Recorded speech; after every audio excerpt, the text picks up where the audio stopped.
Hello, beautiful people. Hope so you all having an amazing day because I'm having an amazing day. In our previous tutorial on C++, we learned about reference variables. We learned about the basic syntax and the concept of reference variable. But today, we are talking about reference variable as a parameter. Yes. First of all, let's see what is variable. A variable is actually a named storage for the variable. However, every variable has its own data type. But if we talk about reference variable is an alias that is the second name for an already existing variable. Any variable can be made reference by just adding the address operator or the and sign you can see in the red color by adding address operator with the data type like and the example you are watching below. Integer length is a variable which we are putting equal to 100, and we are also putting length equal to reference variable. Okay, now let's talk about reference parameter. First of all, you people should know that what is parameter. Parameter is an link between the calling function and the call function, because both calling function and the called function exchange information by means of parameter. If we talk about reference parameter, a formal parameter that receives the location or memory address of the corresponding actual parameter instead of receiving the content which the value parameter actually receives. It's the difference between the reference and value parameter. Reference parameter receives the memory address and the value parameter receives content or value directly. Now let's talk about the uses of reference parameter. Uh, Reference parameters are useful in actually basically three conditions when the value of the actual parameters need to be changed. Second, if when you want to return more than one value from a function, recall that the return statement can return only one value at a time. And the third one, when passing the address, would save memory space and time relative to copying a large amount of data normally. So these are the uses of reference parameter. Now, in order to get the concept, we will perform a example on Visual Studio. In this example, we will use three functions. The first function is like always the main function.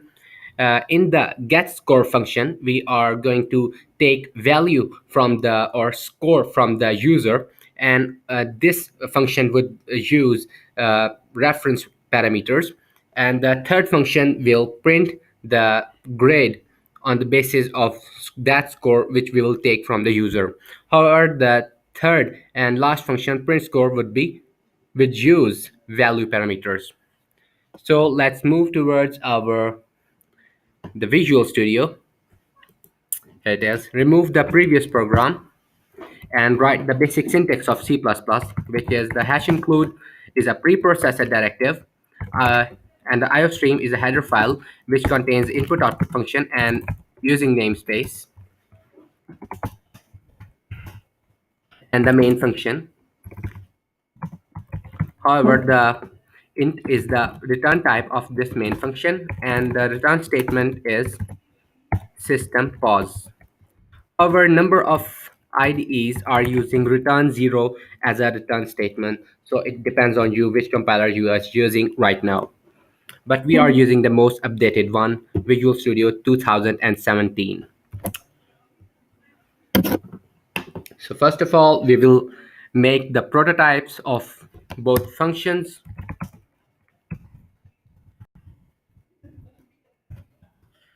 And the reference parameter,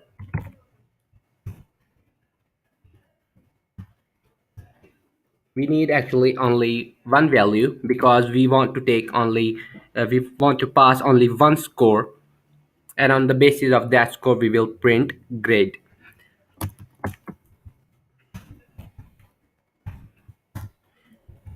and void print scope, and that is using the value parameter.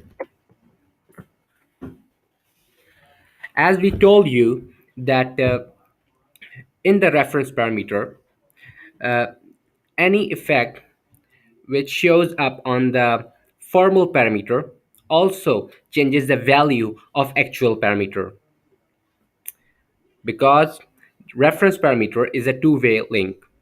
Any effect on formal parameter will also affect actual parameter.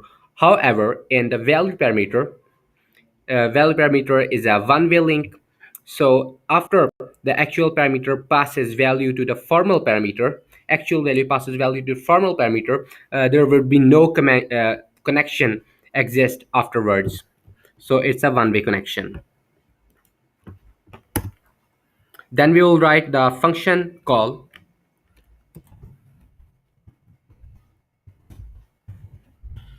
and the actual parameter. Yes, here we go. Which is course score here. Also initializes,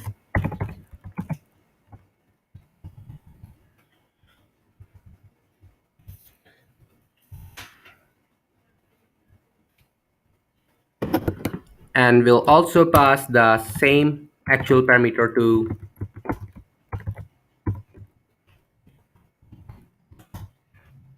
the second function, and then write the definition of both functions,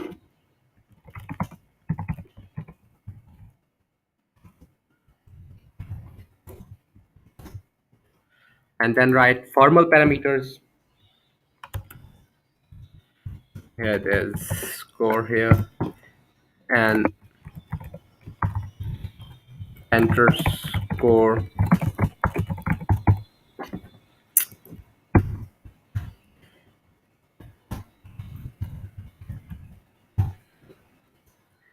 and this because it's a reference parameter, it is using reference parameter.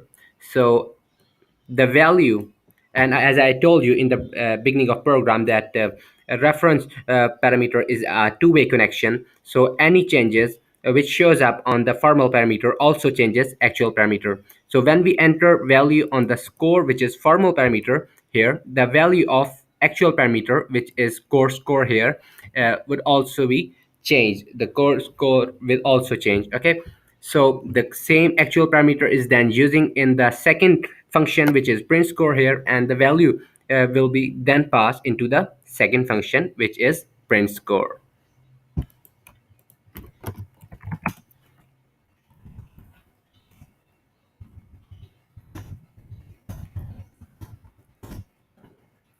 I should use a bigger screen there.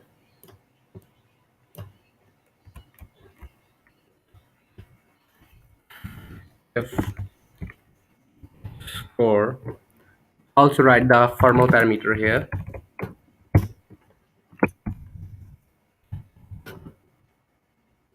If score is greater than equal to 90, then the grade will be grade is A. Congrats, bro.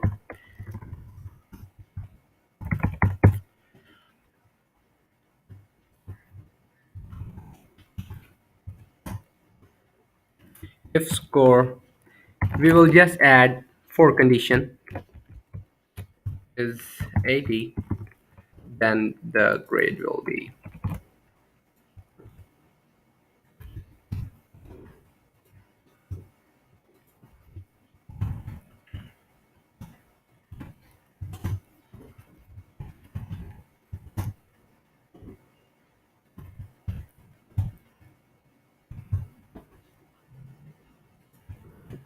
Will say grade is C. Else it will say you are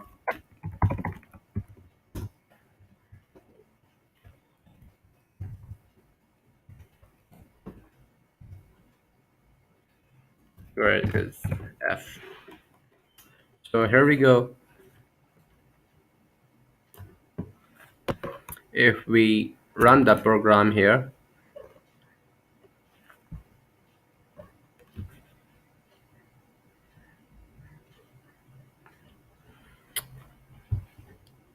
okay, let's run the program.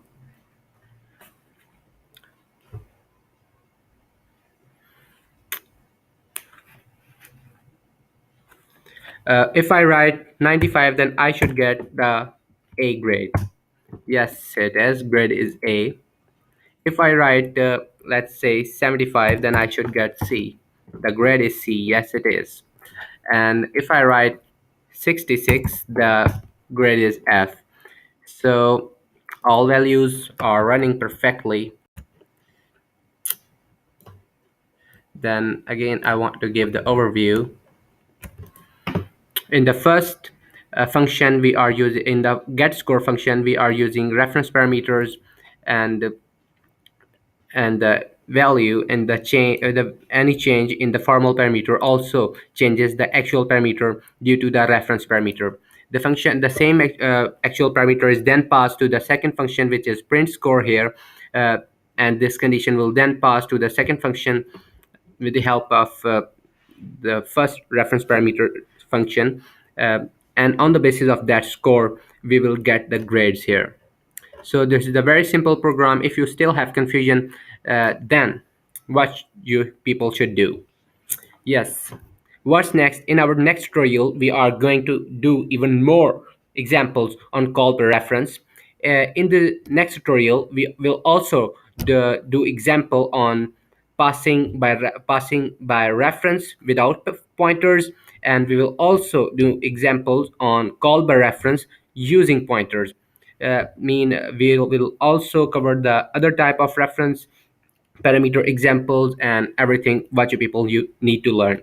Okay, we will go deep down. Okay, it is also our motto. uh, if you like my video, don't forget to subscribe my channel. uh, that really encourages.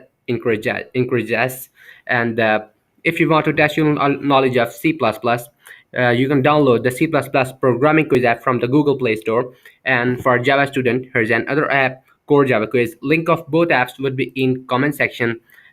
Like always, thanks for watching. Peace.